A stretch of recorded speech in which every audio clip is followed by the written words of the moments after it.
بسم اللہ الرحمن الرحیم۔ لاکھوں کروڑوں درود و سلام اللہ کے پیارے نبی حضرت محمد مصطفیٰ صلی اللہ تعالی علیہ وآلہ وسلم پر۔ 70,000 مردے زندہ ہو گئے۔ جی ہاں ناظرین کرام، یہ حضرت حزقیل علیہ السلام کی قوم کا ایک بڑا ہی عبرت خیز اور انتہائی نصیحت آموز واقعہ ہے، جس کو خداوند قدوس نے قرآن مجید کی سورہ بقرہ میں بیان فرمایا ہے۔ حضرت حزقیل علیہ السلام حضرت موسیٰ علیہ السلام کے تیسرے خلیفہ ہیں، جن کو اللہ تبارک و تعالی نے نبوت عطا فرمائی تھی۔ واقعہ یہ ہے کہ بنی اسرائیل کی ایک جماعت جو حضرت حزقیل علیہ السلام کے شہر میں رہتی تھی، شہر میں طاعون کی وبا پھیل جانے سے ان لوگوں پر موت کا خوف سوار ہو گیا، اور یہ لوگ موت کے ڈر سے سب کے سب شہر چھوڑ کر ایک جنگل میں بھاگ گئے اور جنگل میں ہی رہنے لگے۔ تو اللہ تبارک و تعالی کو ان لوگوں کی یہ حرکت بہت زیادہ ناپسند ہوئی، چنانچہ اللہ تعالی نے ایک عذاب کے فرشتے کو اس جنگل میں بھیج دیا۔ اس فرشتے نے ایک چیخ مار کر بلند آواز سے یہ کہہ دیا کہ موتو، یعنی تم سب مر جاؤ۔ اور اس محیب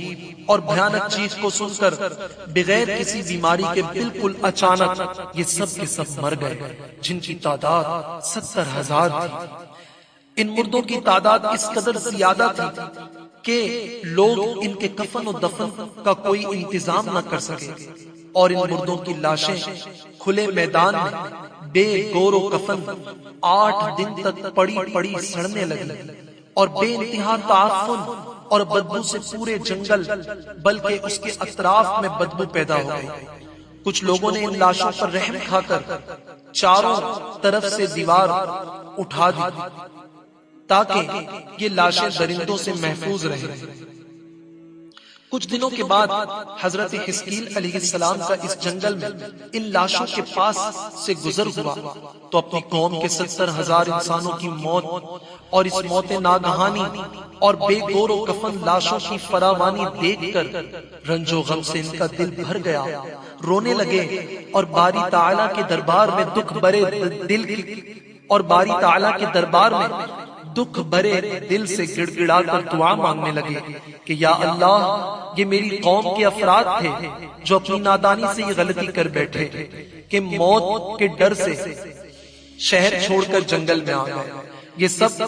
میرے شہر کے باشندے ہیں، ان لوگوں سے مجھے انس تھا، اور یہ لوگ میرے دکھ سکھ کے شریک تھے۔ افسوس کہ میری قوم ہلاک ہو گئی اور میں بالکل اکیلا رہ گیا۔ اے میرے رب، یہ وہ قوم تھی جو تیری حمد کرتی تھی اور تیری توحید کا اعلان کرتی تھی اور تیری کبریائی کا خطبہ پڑھتی تھی۔ آپ بڑے سوز دل سے دعا میں مشغول تھے کہ اچانک آپ پر یہ وحی اتری کہ اے حزقیل علیہ السلام، آپ ان بکھری ہوئی ہڈیوں سے فرما دیجئے کہ اے ہڈیوں، بے شک اللہ تعالیٰ تم کو حکم فرماتا ہے کہ تم اکٹھا ہو جاؤ۔ یہ سن کر بکھری ہوئی ہڈیوں میں حرکت پیدا ہو گئی، اور ہر آدمی کی ہڈیاں جمع ہو کر ہڈیوں کے ڈھانچے بن گئے۔ پھر یہ وحی آئی کہ اے حزقیل علیہ السلام، آپ فرما دیجئے کہ اے ہڈیوں، تم کو اللہ کا یہ حکم ہے کہ تم گوشت پہن لو۔ یہ کلام سنتے ہی فوراً ہڈیوں کے ڈھانچوں پر گوشت پوست چڑھ گئے۔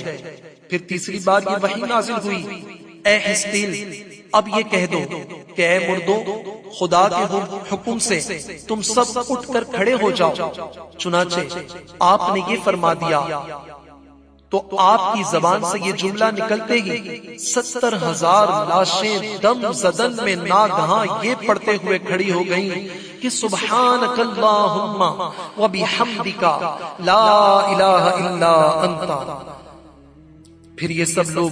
جنگل سے روانہ ہو کر اپنے اپنے شہر میں آ کر دوبارہ آباد ہو گئے اور اپنی عمروں کی مدت بھر زندہ رہے، لیکن ان لوگوں پر اس موت کا اتنا نشان باقی رہ گیا کہ ان کی اولاد کے جسموں سے سڑی ہوئی لاش کی بدبو برابر آتی رہی، اور یہ لوگ جو کپڑا بھی پہنتے تھے وہ کفن کی صورت میں ہو جاتا تھا، اور قبر میں جس طرح کفن میلا ہو جاتا تھا ایسے ہی میلا پن ان کے کپڑوں پر نمودار ہو جاتا تھا۔ چنانچہ یہ اثرات آج تک ان یہودیوں میں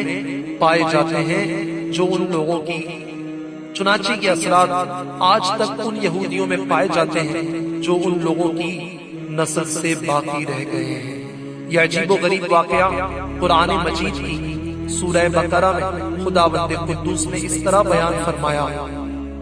أَلَمْ تَرَ إِلَى الَّذِينَ خَرَجُوا مِن دِيَارِهِمْ وَهُمْ أُلُوفٌ حَذَرَ الْمَوْتِ فَقَالَ لَهُمُ اللَّهُ مُوتُوا ثُمَّ أَحْيَاهُمْ إِنَّ اللَّهَ لَذُو فَضْلٍ عَلَى النَّاسِ وَلَكِنَّ أَكْثَرَ النَّاسِ لَا يَشْكُرُونَ۔ ترجمہ: اے محبوب، کیا تم نے نہ دیکھا تھا انہیں جو اپنے گھروں سے نکلے اور وہ ہزاروں تھے موت کے ڈر سے، تو اللہ نے ان سے فرمایا مر جاؤ، پھر انہیں زندہ فرما دیا۔ بے شک اللہ لوگوں پر فضل کرنے والا ہے مگر اکثر لوگ ناشکرے ہیں۔ ناظرین کرام، پتہ چلا کہ آدمی موت کے ڈر سے بھاگ کر اپنی جان نہیں بچا سکتا، لہٰذا موت سے بھاگنا